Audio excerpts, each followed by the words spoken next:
It's quiet, save for the sounds of the wind through the trees. No birds chirp. The stillness of the Canadian winter forest is something that would be calming, if not for the sudden sound of crunching snow pervading the air as a strange creature, presumably a man, leaves the forest. Their strides, albeit awkward in gait, have purpose. Someone left the house. Someone clad hastily in a spring jacket thrown over their shoulders and sneakers. They stumble in the deep snow, their pinkening fingers wheeling before them before meeting the sting of the snow as they catch their fall to begin running again. Deerface. That was their name. Or at least that's what they called themselves after so many years of solitude hiding behind a mask that was crude and almost cartoonishly deer-like. Deerface continued their steady stride behind the panicked young lady in the deep snow. Earlier, Deerface had left a note, alerting her of their presence. A sort of crudely written love note. Something heartfelt and ultimately alarming enough to have her running to her neighbor's house down the road now. Deerface wouldn't have it. Wouldn't let their love escape into the safety of someone else's arms. She was all theirs. As the prey neared the end of the driveway, Deerface picked up in speed. A loud, audible thumping could be heard over the occasional creak the snow made beneath her footsteps. Quickly, she was overtaken by the stalker in the mask, looking back in fear before the mind went blank. Last thing the poor girl had the misfortune to see was that ghastly mask of theirs staring at her as they cupped a cloth over her mouth and the world faded to black. Earlier, the girl who had been running was tasked by her aunt to look after the house. A quaint little house with a log cabin interior, a loft bedroom, and a study. Left alone for 8 days in the cold wintry forest town of Birds Hill, Manitoba, with nothing more than a dog for company. She was completely unaware of the nomadic, obsessive killer lurking in the nearby forested area. One evening she found the phone lines dead, the screen door open blasting a chill air into the house, and a peculiar note on the kitchen counter. The note was the aforementioned love note, which simply read, "My love, soon we shall be together. The excitement is welling up inside me. Fondest regards, Deerface." A fear hit her like a freight train, her heartbeat increasing and her breathing erratic and hoarse. She had to get out of the house. Who was this Deerface? Where was the dog?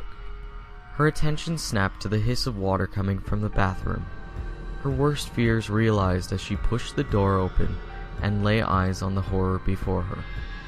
The dog, hung lifeless, splayed open with the shower head jammed through the back of his skull, mouth craned open for the nozzle to spray its reddened water into the overflowing tub of water and organs.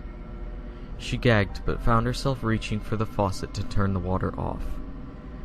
She slumped in the corner of the bathroom to sob openly for a while before remembering the very real danger to herself.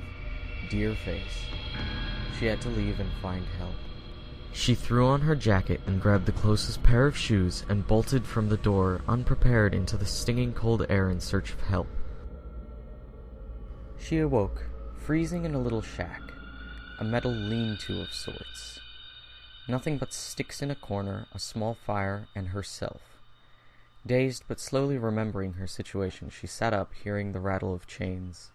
She was bound at the wrists and tethered to a metal pipe. She could reach the sticks and the fire. She assumed the sticks were there for her to rekindle the fire. The poor woman spent the next 3 hours sitting in silence, save for a few errant sobs and sniffles. She had rekindled the fire on several occasions to no avail. The fire had begun to dwindle.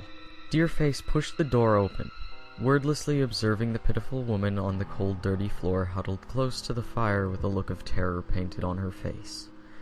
Deerface crouched, placing some crumpled paper onto the fire and striking a match to light the fire again.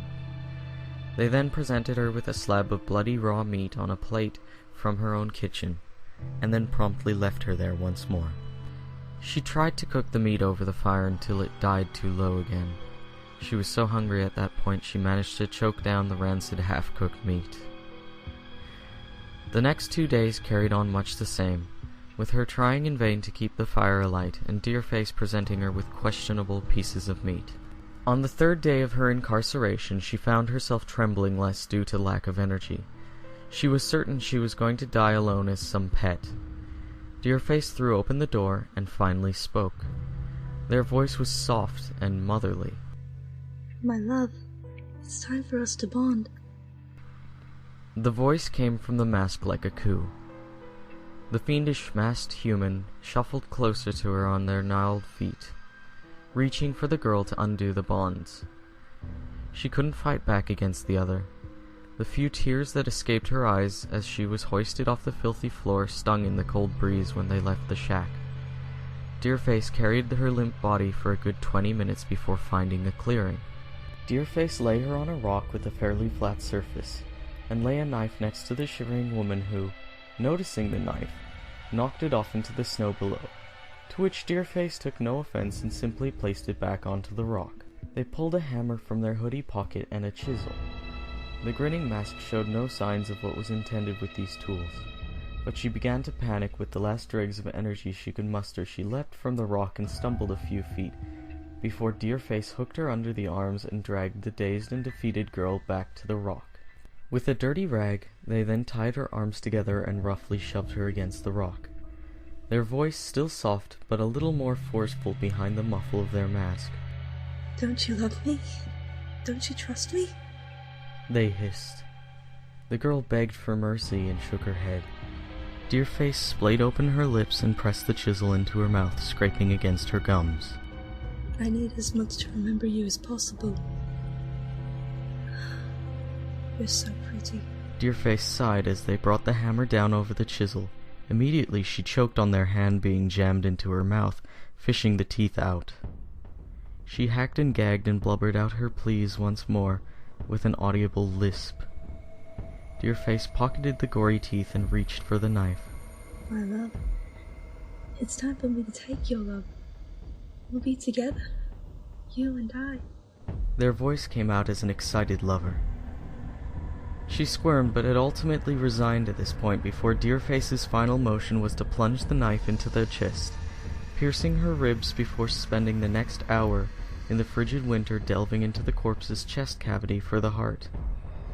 Once obtained, Deerface would then remove the mask, revealing a pale young woman in the solitude of the forest, bring the organ to her fair lips, and proceed to eat it gingerly with as much care to eat every last bite to be sure her love was hers forever.